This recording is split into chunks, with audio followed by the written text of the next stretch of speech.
Om Sahana Vavatu Sahanau Bhunaktu Sahaviryam Karavavahai Tejasvinavadhitamastu ma vidvishavahai.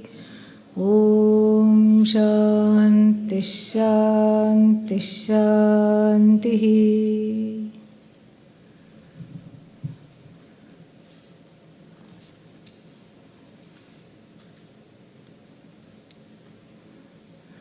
Viditakhila Shastra Sudha Jaladhe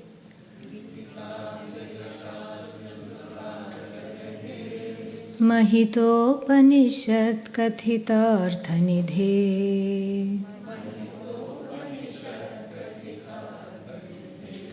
Hridaye Kalaye Vimalan Charanam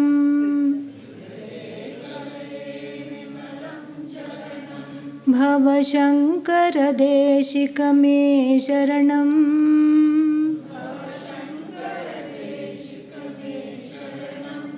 Bhava Shankara Deshika me Sharanam.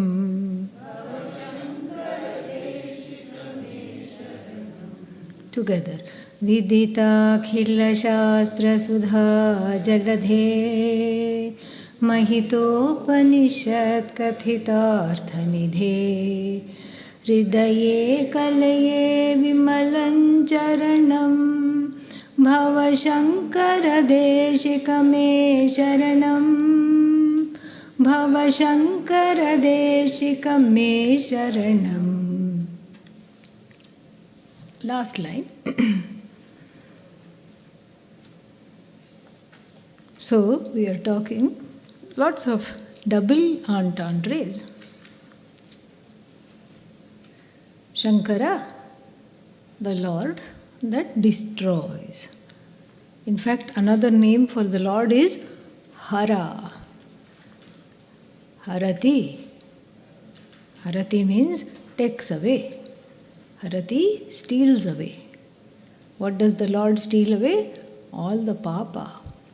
Papa means omissions and commissions, because of which I am kept away from the knowledge. Many, many reasons. So many plans one makes.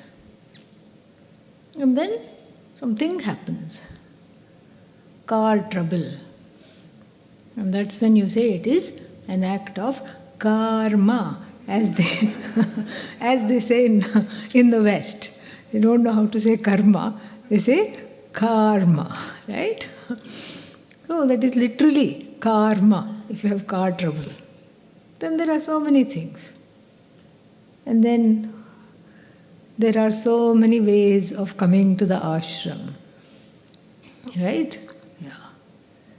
Some people got to experience this trip. The literal meaning of the word hara, harati. Lost their luggage. Okay? And then had to spend a sleepless night calling the airline, losing the hairline in the process. And, but some good karma also kicks in. Don't think karma is all bad. Good karma kicks in, which makes them understand, oh, it's just some clothes, it's okay. It's okay even if it doesn't come. And, you're able to surmount that. And sometimes there are delays. One is supposed to come yesterday, but then karma intervened and one comes the next day, or the day after, or the day after. Or better luck next trip, like that. This is nothing to do with you or your desire to study. It is strong, it is there, but this is how life is. That's why this is called Shubha Ichha. Shubha Ichha means it's an auspicious desire. And then you are harboring this auspicious desire, and sometimes there are forces unbeknownst to you. These are called the hidden variables. Karmic, if there is such a word, I think there is. So there are karmic variables coming in the way and undercutting that Shubha Ichha. That is why you seize the opportunity. You seize it as soon as you can. You do not let it go. And that, accounts for some other stories. They were not planning to be here at all. And then they suddenly came. And so, like this, this is how the karma operates. Karma operates in the sense of being, karma means whatever one has done, one's own omissions and commissions in this life or other lives, comes as a block, a road block to one's desires. Since we are at the ashram, we are talking about the desire to study. There are so many desires, so many goals, so many ambitions, and the karma can undercut them all, or conversely, the karma can put an escalator under them. So you find yourself coasting along and everything going very, very merrily. So both the things can happen. And therefore, this is why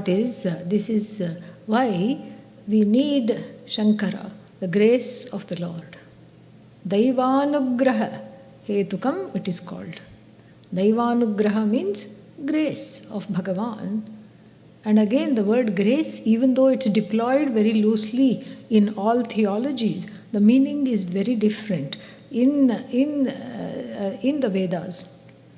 Anugraha, grace, is not something that is dispensed.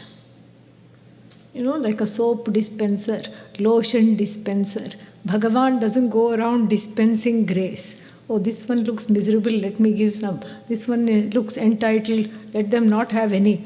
This is not based on some whimsy. This is only what the extent of one's own karmas will allow. So grace is your purva punya, previous good karma. Good karma means that which you have enjoyed, because that which you are, the situations in life that you are enjoying because of the fact that you have been in tandem with dharma, with ethical ways of being. So that gives rise to comfortable situations. And you enjoy that. You enjoy comfortable situations. This is fantastic because that whenever you are enjoying a comfortable situation, one punya has fructified. And then when you are enjoying an uncomfortable situation, some papa, meaning a action that is contrary to dharma done in this or other lives, has fructified. So both punya and papa compete, and you don't know which one is going to come out at what time. And so therefore, this Shubha Ichha, the desire to study on part of a person wanting to be free, can be hijacked at any moment. And therefore, there is no set time to study. There is no set age to study. That's why whenever the desire comes, one is advised, start studying, take to this life, because you never know when it may be hijacked. In the Bhaja Govindam, a very beautiful text attributed to Adi Shankara, the same thing is discussed. When is the right time to take to a life of Vedanta? The author mulls over the answer. Balastavat krida saktah. Oh, maybe we should start at age 5. A for Atma, B for Brahman. We should start teaching the child. And then the knowledge dawns, not knowledge of Atma, the knowledge that the child is only interested in play. Krida asaktah. Oh, then maybe we should wait till one is a young adult, with memory, power, everything at the peak. Tarunastavat taruni raktaha. Unfortunately, the young adult is only interested in another young adult. So that's the only interest at that time. you know. So Vedanta doesn't shine. Oh, maybe the elders were right after all. You have to wait till you are ripe old age. Ripe old age means after retirement, when you are elderly. Vriddhastavat chinta magnaha. When you are elderly, the only thing that comes is not the verses of the Totakashtakam or the Kathopanishad. When you are elderly, the only thing that comes is, will the children look after me? Will they take my will, the last will and testament to heart? Will they get along? Or will they keep fighting? Will they? And how will I die? Will it be short and quick? Maybe painless even, that would be nice. But I don't get to say goodbye. It's not very nice. But then if I want to say goodbye and if I am bedridden, then somebody will have to take care of me, and that's not very nice for them. And so like this is what at the last stage of life, this is where the thoughts go. Oh, I forgot my keys. Am I having Alzheimer's? This is where the thoughts go. And so therefore, the author mourns in the last line, Pare Brahmani Kopina Leenaha, Kopina Lagnaha. Nobody seems to be at any given stage in life interested in Brahman at all. So therefore, when the desire comes, this is what we get from the Totakashtakam, that one has to apply oneself. And so therefore, the recourse to Shankara. Shankara, who destroys ignorance, and in order to destroy ignorance, he must first destroy papa. There is no translation of the word papa. Just a definition which I gave, that's all. Omissions and commissions from the past. So, this is the word Shankara. Shankara is a double entendre, also happens to be the name of the Guru, giving us a very, very important insight between the Guru and Bhagavan. There is no space. In the Guru, one is encouraged to see Bhagavan. Gurur Brahma, Gurur Vishnu, Gurur Devo Maheshwaraha. This is what it is. So the Guru and Bhagavan are one and the same. And here, of course, one can have a conniption. How can they be one and the same? You see the Guru maybe in a body, a fallible body. You may see the Guru saying some things which you don't like. You may see the Guru giving attention to somebody else other than yourself. So like this, so many things are there. And this is precisely why this is the first transcendence the student of Vedanta is invited to make. Because the personality of the Guru is both beguiling, enticing, and annoying at the same time. It is enticing because one wants to be friends, one wants to have a relationship with a teacher. But it is annoying because as soon as this relationship is entered into, then the knowledge and the desire for the knowledge appears to depart, or is afflicted in some ways, is affected.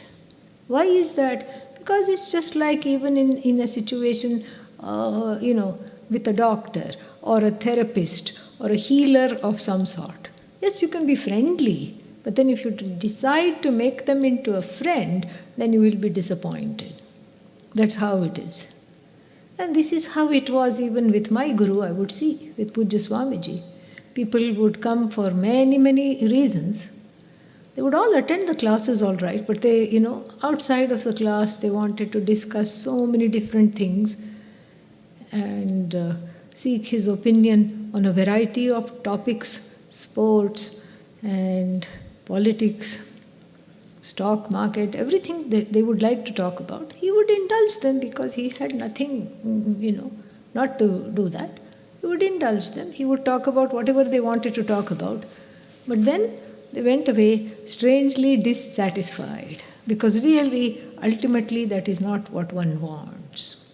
So for all these reasons, the anugraha of the Guru and the anugraha of the Lord becomes very important.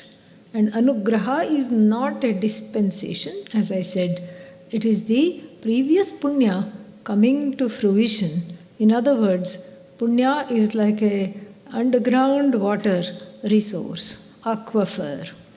And one taps into that to activate the spring of grace. Grace is available. One taps into the grace by applying oneself to and praying for this transcendence. May I see Guru and Bhagavan as one wherever this transmission of knowledge is concerned.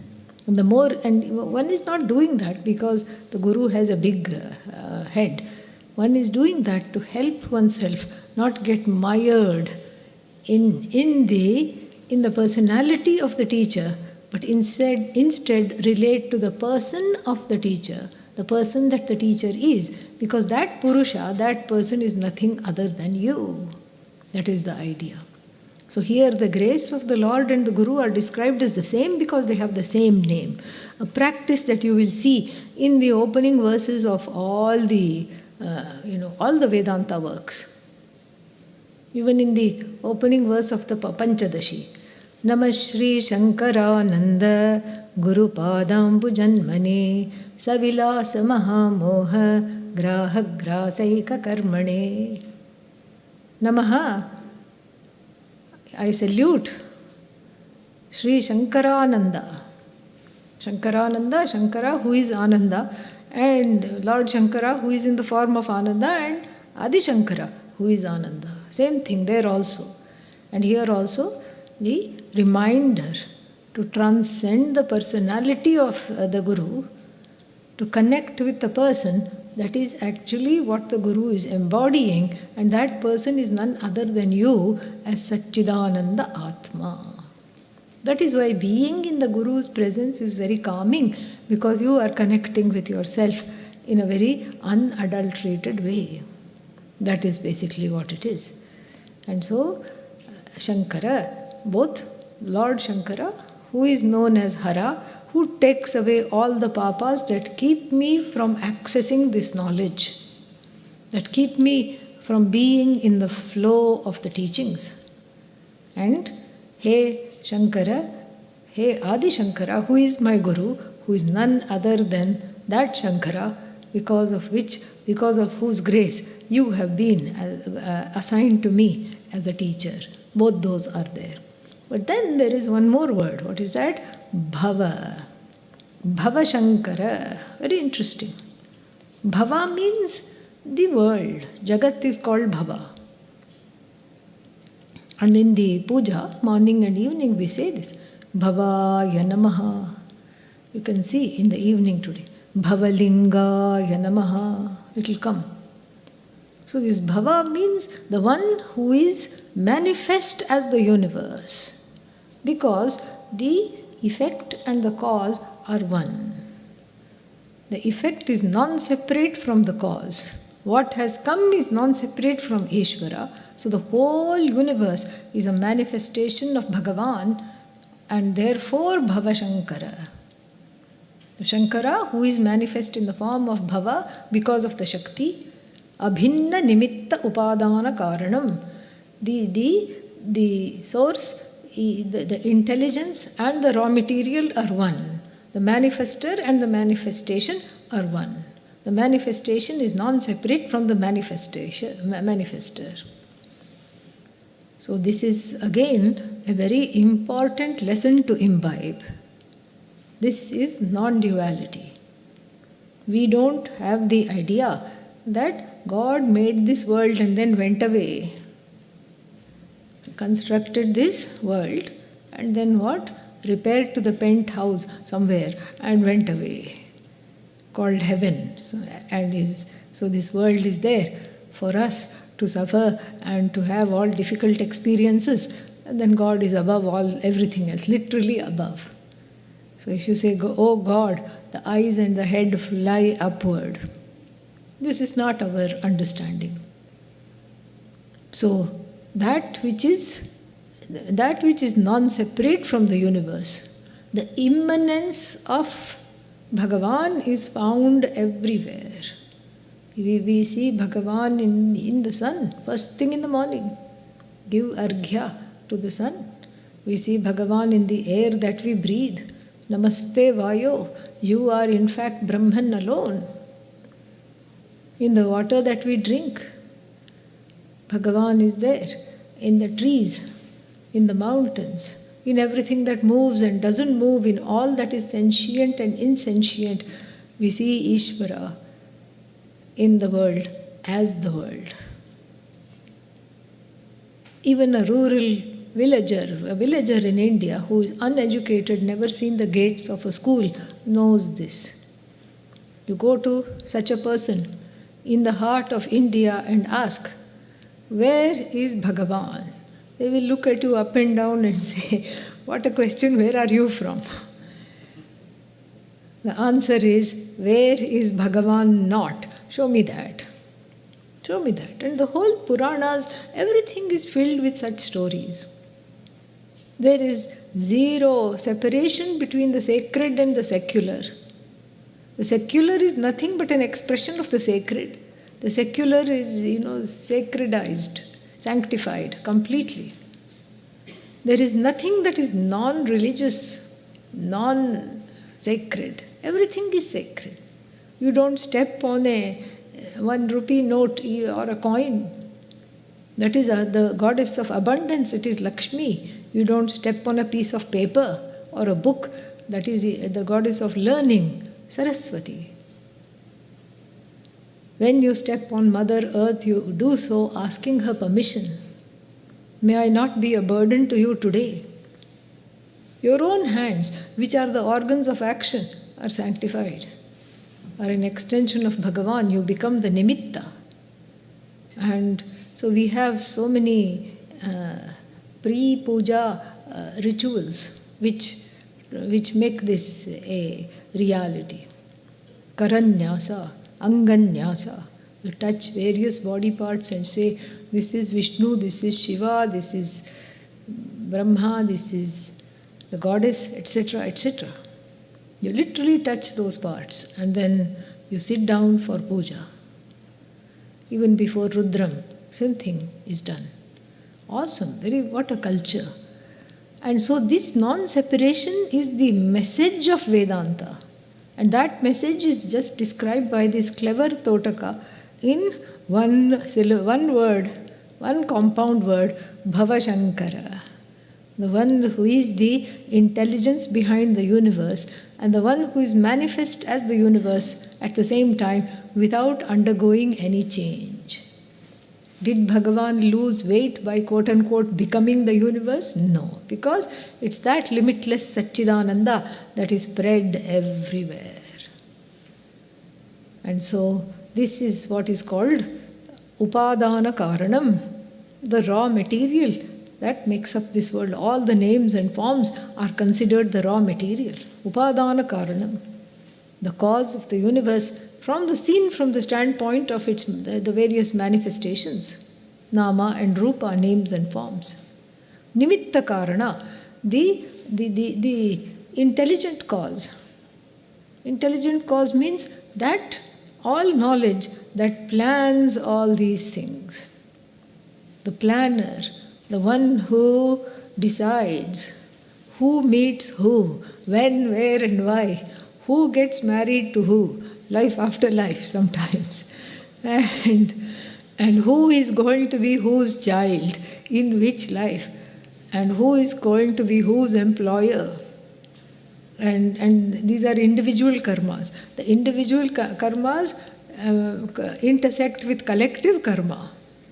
And sometimes, there is some calamity and a whole nation is affected. right now, Ukraine, I mean, so much suffering. Even Russia, the individuals are suffering there for no fault of their own. All these sanctions, all these things, the citizens, and on top of that, they can't even talk because they will be killed. They will be punished. So, this one side of the world is suffering. And like that, somewhere there is a fire and a whole, town is engulfed in the fire. Flood, tsunami, like this there are collective karmas, individual karmas. All this is the intelligent cause. It is infallible because this is how it is to be. This is how the trajectory flows. And this is how the karma is expressed. It intersects. It sometimes comes together, sometimes diverts, sometimes, is manifest later on, sometimes is manifest immediately. Sometimes people escape a fire in order to be, a big fire. Somewhere I read, escaped the fire with a few singes and few burns. They thought themselves very lucky, only be consumed 2 days later by an exploding gas cylinder at home. So like this, so many things happen. This is all the one that plans the karma. And in the Taittiriya Upanishad, this is put very elegantly. Satapo tapyat. The jnanameva tapaha. This knowledge comes in the form of the so-called planning. And the planning is just basically recalling the last cycle of creation and then doing some kind of a creation 2.0, 3.0 based on the previous cycle of creation. That is what it is. So this is what is Bhava Shankara. He who is the Lord and the goddess at the same time. We never invoke the Lord without the goddess coming along. And when we have goddess puja, the Lord is always there, implicated. The two, that's why in the Hindu tradition, we see all the manifestations of Bhagavan are happily married. They have consorts. That consorts means Shakti, the manifesting power. Ichha Shakti, Kriya Shakti, Jnana Shakti Swarupini. She is in the form of the one that manifests. She is the raw material. She is the manifestation. And the manifestation is working in tandem with the manifester. The two are one. Even in Dakshinamurti, the Lord Dakshinamurti, the right side is masculine, Nimitta Karana, and the left side is Upadana Karana, feminine. And in the hearts of a clever sculptor, you will see that there are differences. The right side of the face, even though it's one face and it's identical, they'll make it little soft. And then the most important understanding is the earrings. You see, in the morning you come for Abhisheka. Here is one more incentive to do so.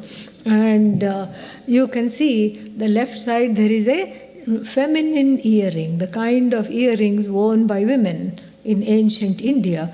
And on the right side, there's a masculine style earring, something that little bit juts out. And here there's more of the traditional round earring, ear stud.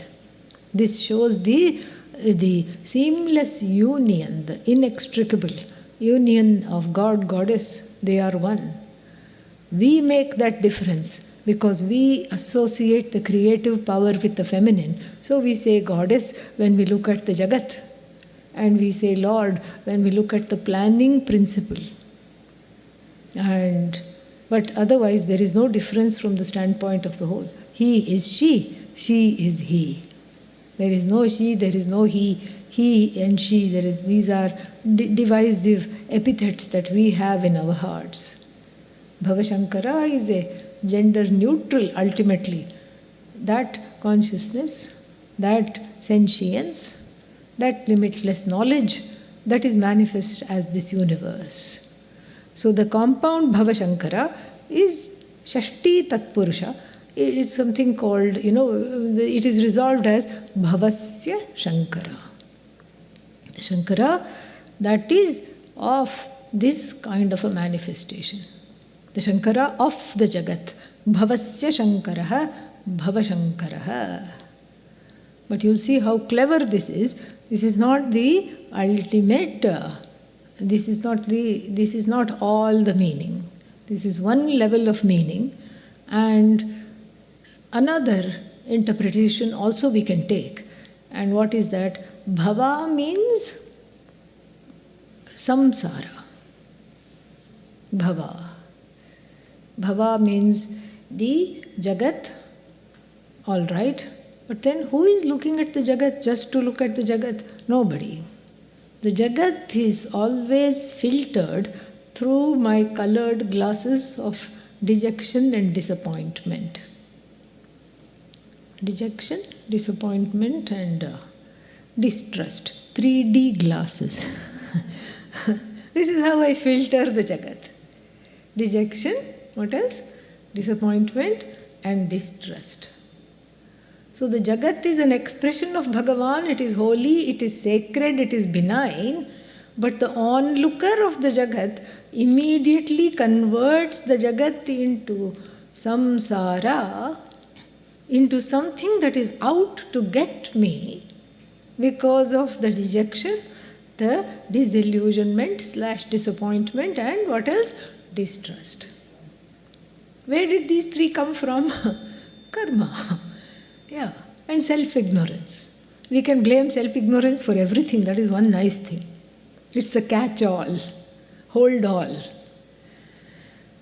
So, because of this, there is the deep distrust makes me look at the Jagat as though everyone and everything in it, including Bhagavan, is out to get me. That is how the Sri Rudram, even is the first Anuvaka of Sri Rudram. It talks exactly about that. It talks exactly about the filtered way in which the Jagat is internalized as samsara, where everyone, including Bhagavan, is against me. Namaste Rudramanyava Utota Ishave Namaha. Namaha unto you. Namaha unto your anger. Your anger? Bhagavan has anger? Yeah, I look at him and he looks angry. Why does he look angry? Because I am guilty. That's why. Because I feel distrust, I feel disillusionment, disappointment. I suffer from self-ignorance. And so even though I am making eye contact with Bhagavan, then I am afraid.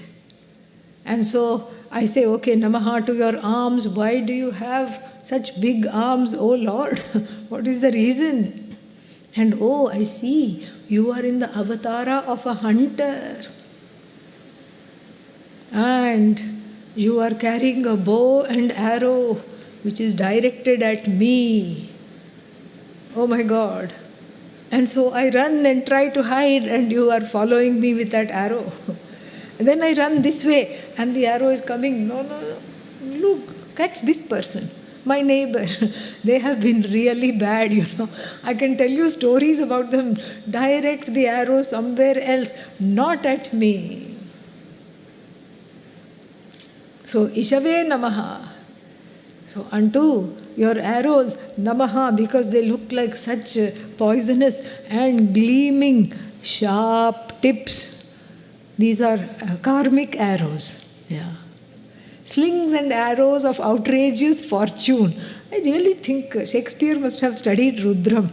I have this romantic fantasy, that he must have studied Rudram somewhere. Or at least some Vedanta. Think about this, all the world's a stage. Men and women are actors, but actors. Like this, there are so many things. The poets, see something extra that is there. Even in the romantic poets, we see this. William Wordsworth. Other people see just some daffodils blooming, and he sees beyond the daffodils, he sees that oneness. And the observer of the daffodils and the daffodils are one. He is able to present that in verse, not a small feat. So, these slings and arrows of outrageous fortune are coming at me. OMG, literally. Because here I am praying. And then Namaha, I'm scared also of your quiver. Whatever I'm afraid about, I say Namaha, Namaha, Namaha very quickly. I'm afraid of your quiver. Why? That's why it's called quiver. It makes me quiver. Because when I start counting those arrows, then I think, oh my God, one arrow is already slung on the bow, and that is my karma. So at least for today, then I am starting to lose count of all the arrowheads in the quiver, and that fact makes me quiver. Direct your bow somewhere else. Direct your arrows somewhere else. Spare me. Leave me. This is what is the second meaning of the word bhava. Bhava means that which makes me quiver. Samsara. What is samsara? The jagat distorted by my vision of division is samsara. And so, this is exactly what it is. A jagat that is distorted by my vision of endless division. When I look at the jagat, O Lord, I don't see you. I don't see the nimitta, upadana, karanam, abhinna, non-different you as manifestation. I don't appreciate you in each and every manifestation. I don't even appreciate, I'm afraid. I see the other out to get me, out to rob me, not only of my possessions, but also of my sanity. So this is what is bhava. Bhava is samsara due to the wrong perception. My own 3D glasses of ignorance, the disappointment and dejection. The dejection means hopelessness. Everyone is an old soul. Everybody is because one has been around. Chitram vatataror mule vriddha shishya gurur yuva gurostu maunam vyakhyanam shishyastu chinna samshayah. Picture this. This verse says, underneath the banyan tree, elderly students and a young teacher. Teacher does not say a word. Teacher is Lord Dakshinamurti, and yet robs away, takes away all the doubts of the students who are elderly with flowing grey hair, and the doubts of the students are destroyed. Elderly means they're not elderly in age. They have been around. They have been searching for a solution to this bhavasagara, this ocean of samsara, for lifetime after lifetime after lifetime. It's a series of fails. Life 1.0, first lifetime, failed. Second lifetime, failed. Oh, I think if I just forget that samsara exists, then it'll be fine. No, wrong. Next life, okay, I think I will entertain myself in some time-bound activities and keep myself busy. Wrong. Or maybe I need to be really, really good and I'll do some dharmic activities. Well, it's just like getting dressed up with no place to go. Dharma is an embellishment for the study of Vedanta. So if having dharma and leading a dharmic life without the study of Vedanta is like wearing a tuxedo and staying at home. Are you going to the opera? No. Are you having some kind of a function at home? No. Are you getting married? Oh no, not at all. Then why are you wearing this at home? Just like that. How ridiculous. What a waste. This is exactly how it is. So, life 3, 0. Life 4, 0. Fail, fail, fail. That's why as soon as one is born, one cries, one feels dejected. This is the first D in the 3D glasses of samsara. Dejection, hopelessness. A deja vu. I have been here and done that. And I have already done this and it didn't lead me anywhere. There is a sheer hopelessness of it all. Even in the midst of the greatest of enjoyment, the hopelessness, which is just, kept at bay, is never far away. One is engulfed by it very quickly. Dejection. And then That dejection, as one grows up, gets buttressed more and more by disappointment after disappointment after disappointments. And one person told me this, a grown man, said, when I was 10, my parents promised me some kind of a train, some little train, the toy train that runs on the tracks or something like that. And they said, okay, we'll give it to you at the next birthday. Parents were decent, they were not bad parents. And then, so from age 9, he was promised this. And the anticipation, couldn't stand it, couldn't wait. Then the appointed day came, birthday came, gift came. Gift was hastily unwrapped, the track was assembled, the train ran. And as the train ran, he felt even more disappointment. And he couldn't, as a 10-year-old boy, one can't understand this. This is supposed to make me happy. This was something I was wanting so much. And why am I left lead disappointment? Because that's not what he wanted. He, the 10-year-old boy, wanted that. But he, the old soul, the jiva, wanted mukti. Wanted to be on the train of moksha. He wanted to be on Moksha Express, the jiva. And instead he was looking at this toy train going round and round. It was just a reminder of his life going round and round. That is why the disappointment. So this is the dejection, disappointment. That dejection is because of the hopelessness, the sheer hopelessness of it all. That hopelessness is the dejection. And what was the other D? Yeah, this is the disappointment. That hopelessness is buttressed by more and more things that leads to the disappointment. The last D, that is the distressed. Little more on disappointment. That disappointment is then projected powerfully outwards. Anybody you meet cannot fulfill your desires. You cannot find the perfect person. That's why a lot of young people are choosing to be unmarried, because of the distrust. I don't know if it is choosing, but that's how it expresses itself. They can't trust anybody.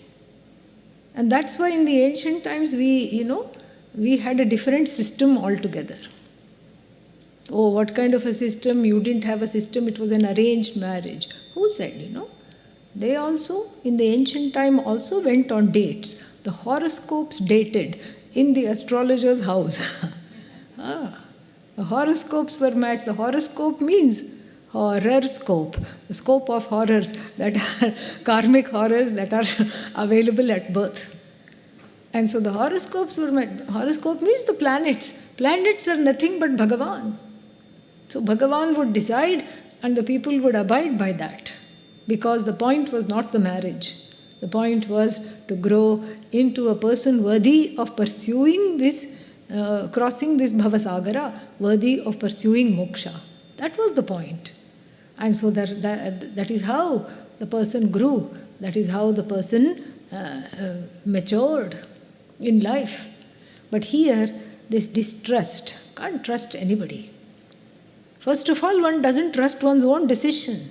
One is eaten up from inside. Did I do the right thing?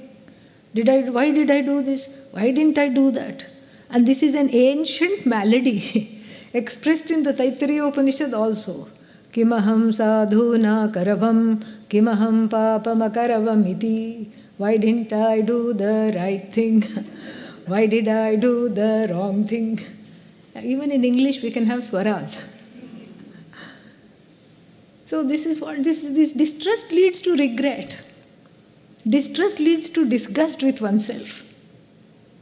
Because you feel completely unmoored, you're not confident of even the simplest of decisions, you double check, undermine yourself all the time, lack the confidence.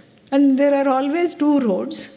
So should I choose mocha or moksha? Mocha is Starbucks, that's a different way, Moksha is right here. This is what one is in peril over. even the simplest of decisions which look very obvious and which one knows within, from within one knows, yet one makes the mistake of choosing the finite over the infinite repeatedly. And lest we feel bad about ourselves for having done that, we can even, we can take some solace from Lord Yama in the Kathopanishad, who says, Janami aham shevadhihi anityamiti. I know that this kind of a karma phala, if I choose karma phala, meaning short gains in samsara when I choose, I know that it is not going to liberate me. But yet, Chitamaya, this Nachiketa Agnihi, this Agni, this fire ritual which I have named after you, O Nachiketa, this I did repeatedly. Even in the sleep I was pouring ghee into the fire, knowing full well that, I would just go to Devaloka, some kind of a celestial life. But that's the only permanence I knew and I could appreciate. And I was consumed with the curiosity of being a celestial. What will it be like? And here, look at the irony. I am in the warehouse of various souls. I'm the warehouse keeper I'm the assembly lines of various souls. You go back and you go to Devaloka. I keep, sorting out the souls after death. Look at this irony. Anityaihi dravyaihi praptavan asmi nityam. I'm enjoying a nityam, meaning nitya celestial. The celestials are very long-lived because the time in Indraloka, Devaloka, etc. is different. Very different time frame. It is said in the Bhagavad Gita, in the 8th chapter, by the time Lord Brahmaji wakes up, yawns, stretches, has a cup of tea, doesn't need to read the newspaper because he himself has created the Jagat. He knows what is happening at every given moment. So a day in the life of Brahmaji is 1,000 yugas on earth. 1,000 yugas. And the shortest of the yugas, Kali Yuga, is 436,000 years. So imagine. So that multiplied into 2, that's why it's called Dwapara. So 870 something years, Dwapara Yuga. And you multiply that by 3, Treta Yuga. Multiply that by 4, Satya Yuga. And then you take thousands of such yugas, and that is one day in the life of Brahmaji. So the celestial life is very, very small. And so, even though it is very long-lived for us, Yama the Jiva, the seeking Jiva says, anityaihi dravyaihi, by, few spoonfuls of ghee and some puffed rice that I offered into the fire, I have gained a nityatvam, which is so shaky, which is not really what I wanted. O Nachiketa, your vairagya, your dispassion by example is so exalted. Your dispassion is exemplary. Mine was nothing. So, like this, the distrust makes one choose the wrong roads all the time. Lack of self-confidence. This is how the Jagat is internalized into samsara. Samsara means, in English, some sorrow or the other, or the sum total of all sorrows, some sorrow, samsara. And the one who is very, very sorry about all this is the samsari, somewhat sorry. This is what it is. So this is what is called bhava. And the affliction of samsara is called bhavaroga. Bhavaroga bhishak. We need a healer, a specialist. Nowadays there are very, very few GPs, general practitioners. All specialists. And they are waiting with their boards, from neurologist to podiatrist. How do you say that? Podiatrist, okay. Yeah, so from neurologist to podiatrist, they are from head to toe They're all holding their boards for various body parts of you. Then, you go first and then you say something is wrong. Oh, go have an MRI, go have a checkup, go do this. Then it's all about elimination. This is not it. Go to the other fellow. Okay, they also couldn't find anything. Go to the other fellow. Podiatrist knows only your feet. And then if you have an ankle problem, you go to somebody else. And then if you have a knee problem, you go to somebody else. Like this, it's all very specialized knowledge. And of course, then comes the dermatologist whose knowledge is skin deep. Okay? And so like this, in the medical facility also, there are so many specialists. So we need a specialist who can heal the vyadhi, the roga of samsara. Samsara specialist, where are you going to find? Oh, maybe it's a therapist. Therapist also says, I can't see you next week because I'm having marital troubles. That's kind of strangely deflating for the person who is seeing the therapist. And so, therapist also needs a therapist, and the other therapist also goes to the ashram and needs a swami. So like this, who to go to? This is a very difficult, because everywhere you can't talk about the pains of samsara to the significant other. Why? Because if you do so on a regular basis, the word significant you can rub out and you will just have other. Why will they listen to all your pains and sorrows? Why? They have double the amount of pains and sorrows. So you need a samsara specialist. Who better to approach than the one who is connected to the maker, who is seen as the maker of the Jagat, the creator, Ishvara. Bhavaroga Bhishak. Bhishak means healer. That is the specialty. And that is the specialty. Oh, how many degrees did Bhagavan get? And how many years of residency did he or she do? Well, it's a funny malady. Samsara is a funny malady.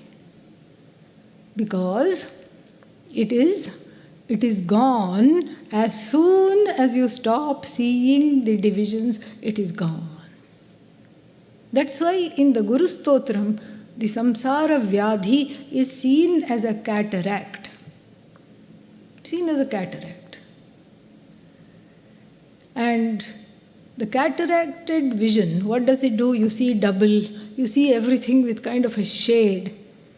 It's not clearly visible. And a 10-minute operation, one eye, then a few weeks you put some drops, and then the other eye, and then you put some more drops. The world looks very different. How did I manage? How did I manage till now, you say? And this is exactly what is likened to the malady called samsara. Even though everything is aching and you don't feel like getting up, the problem is not with the body.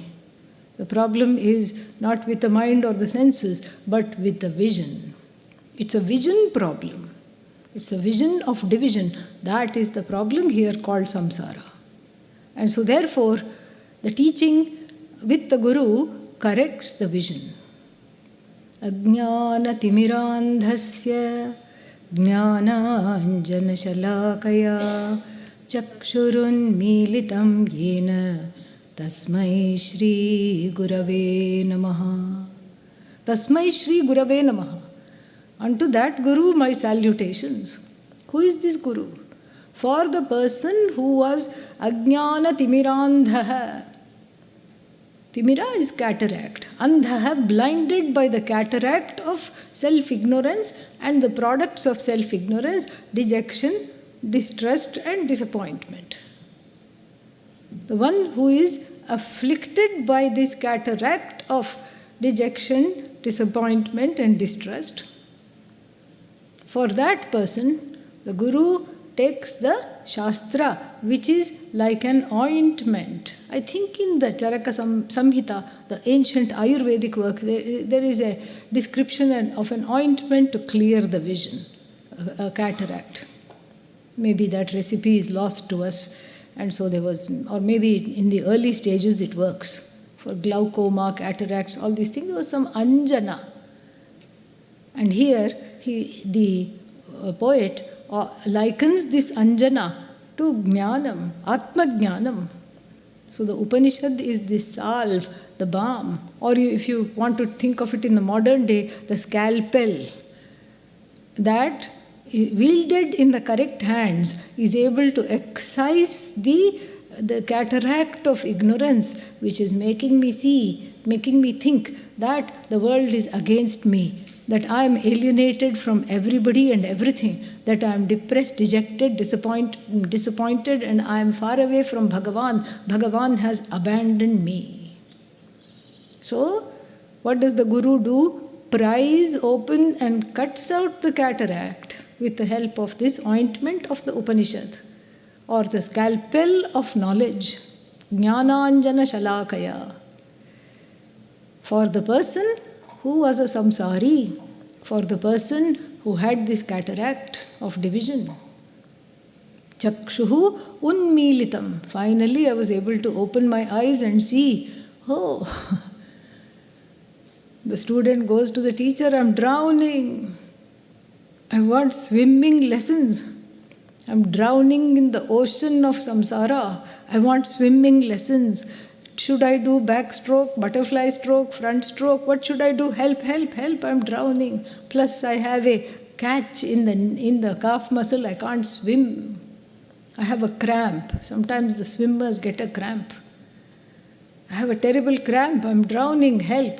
Plus there is alligators of distrust, seaweed of disappointment, all these things are encircling me.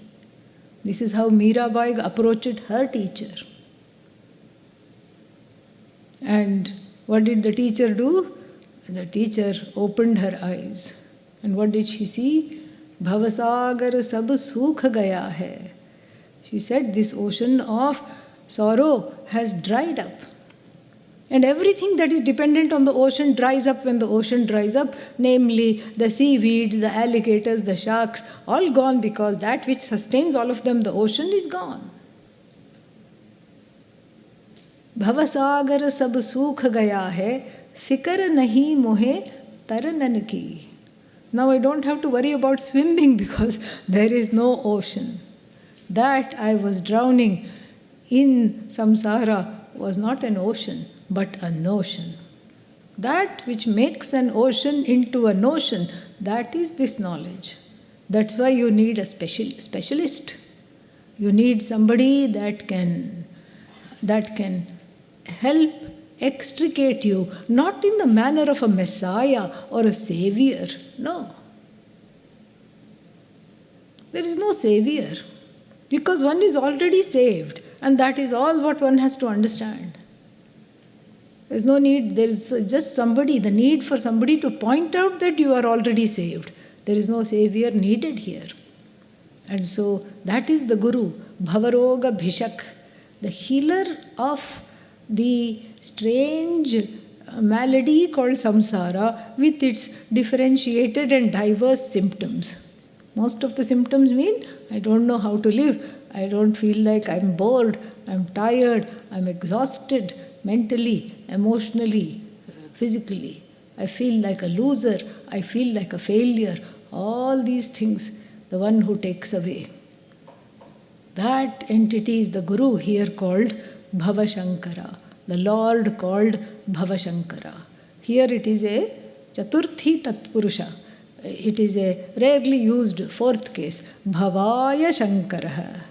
The Shankara that is needed to overcome Bhava, for the sake of overcoming Bhava. Bhavasya Shankara, first meaning, the one that is manifest as the universe. And I cannot see you, O Lord, even though you are manifest as the universe. So therefore I go into dejection, disillusionment, and distrust. And I feel you away from me. I don't see you anywhere. I feel disconnected, unmoored. And therefore, I need you to help overcome this alienation. Bhavaya Shankaraha. Bhava Shankaraha. See how beautiful. So much is packed. I mean, we are not even beyond the first line, the chorus itself. He Bhava Shankara. And one more is there. Deshika. Deshika means teacher. From dish, to teach. To show. The one who shows me that the way and the goal are one and the same. The seeker and the sought are one and the same. I have to be, shown. Otherwise, I'm just treading water and mired in all kinds of wrong pursuits. Keep on chasing after some rabbit here and something there, and then ending up in a ditch all the time. Disappointed further and further. Distrustful more and more. And so the one that shows me this, that shows me that the way is the goal is the way, that is what? Bhava Shankara, Hey Bhava Shankara, O teacher called Shankara, O Lord Shankara, who is non-separate from the Guru, Hey Deshika, Me Sharanam, you are my refuge. Notice here it's not be my refuge. You already are my refuge. I'm claiming you as my refuge. Very, very beautiful. More we'll see tomorrow. One more word is there, Sharanam. We'll take that up tomorrow. Om Purnamadav Purnamidam Purnat Purnamudachyate Purnasya Purnamadaya Purnamevavashishyate. Om Shanti Shanti Shanti. Harihi Om Shri Gurubhyo Namaha. Harihi Om. Thank you.